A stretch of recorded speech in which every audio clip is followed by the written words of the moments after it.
day Pope Leo XIII heard Satan challenge God. There are moments in history when heaven doesn't comfort, it warns. Moments when the veil between the visible and the invisible world is pulled back, not to show glory, but to reveal war. This is one of those moments. It was an ordinary autumn morning in 1884.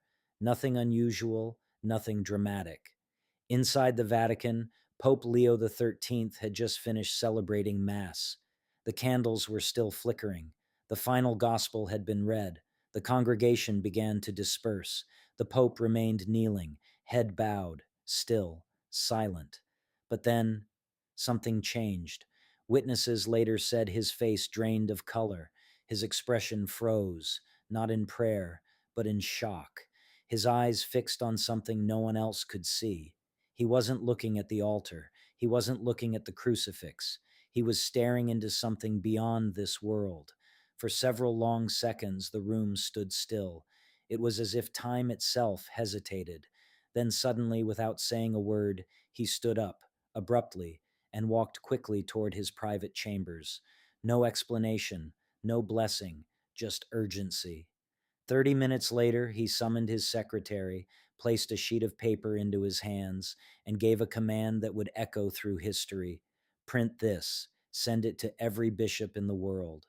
On that page was a prayer, but not a gentle one, not a poetic one, a battle cry, the prayer to Saint Michael the Archangel. Why? What had he seen?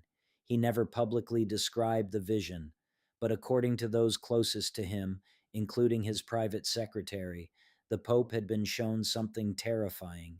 He witnessed a conversation, not between men, between heaven and hell. He heard, not with his ears, but in the depths of his soul, a voice filled with pride and venom, the voice of Satan. If you give me more time and more power, the demon said, I will destroy your church. Imagine that, a direct challenge, not whispered in temptation, not hidden in shadows, but boldly spoken before God himself. And then came the reply, calm, unshaken, majestic. You have the time you ask for. Do what you will. The Pope saw what followed. Legions of demons descending upon Rome, spirits of pride, corruption, unbelief, confusion, darkness gathering over the eternal city. And then, like lightning tearing through a storm, he saw him, Saint Michael the Archangel, radiant, terrible, commanding the armies of heaven, sword drawn, ready for war. When the vision ended, Leo XIII understood something most of us forget. The church is not merely an institution, it is a battlefield, and we are in the middle of it. That is why he wrote these words, Saint Michael the Archangel, defend us in battle, be our protection against the wickedness and snares of the devil. This was not symbolic language. This was strategic. Because the 19th century was not spiritually neutral, it was openly rebellious. The unity of Christendom had already fractured. The French Revolution had enthroned reason and dethroned God. Priests had been executed in the streets, religious orders suppressed, and in Rome itself, the very heart of Catholicism, the papal states had been seized. The Pope declared a prisoner in his own city. But Leo XIII saw deeper than politics. He saw patterns, philosophies rising that sounded strangely familiar.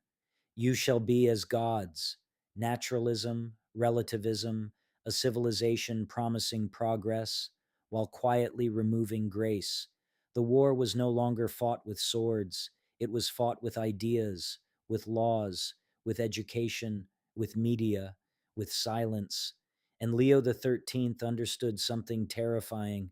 When Satan cannot destroy the church from the outside, he tries to weaken it from within. But this wasn't the first warning.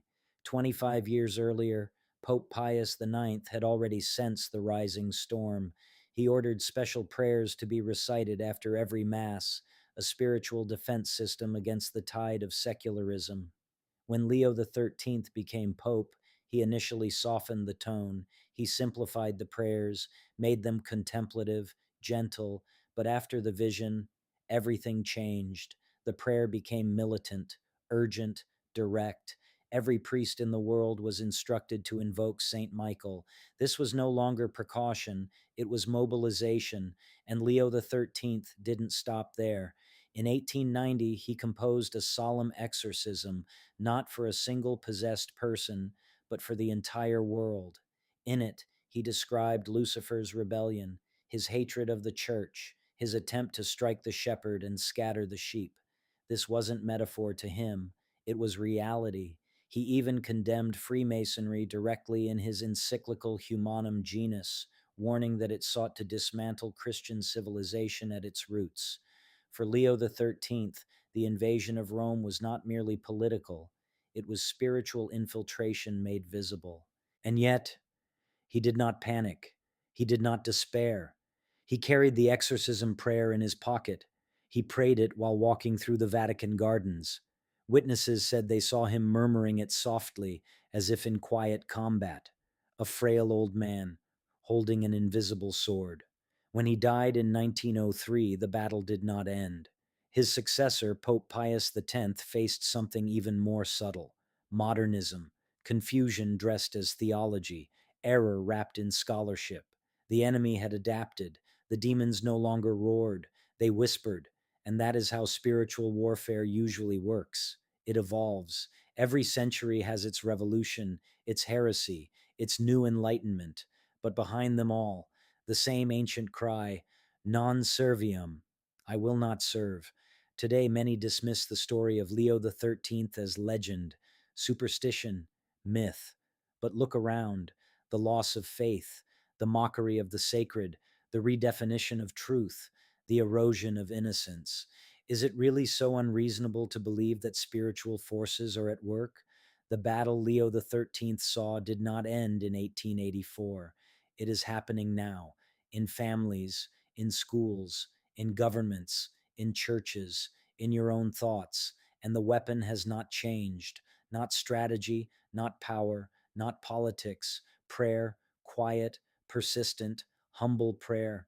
Every time someone whispers, Saint Michael the Archangel, defend us in battle, heaven responds, not always dramatically, but decisively, because God did not abandon his church in that vision. He revealed her mission.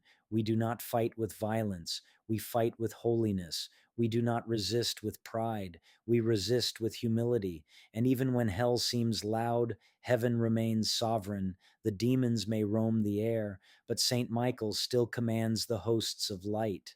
And every prayer is another sword raised in the unseen war. So if this story stirred something in you, share it. Let someone else remember that evil is real, but grace is stronger. And if you want to stand in that battle, subscribe, stay, pray, because the war that began in heaven is not yet over.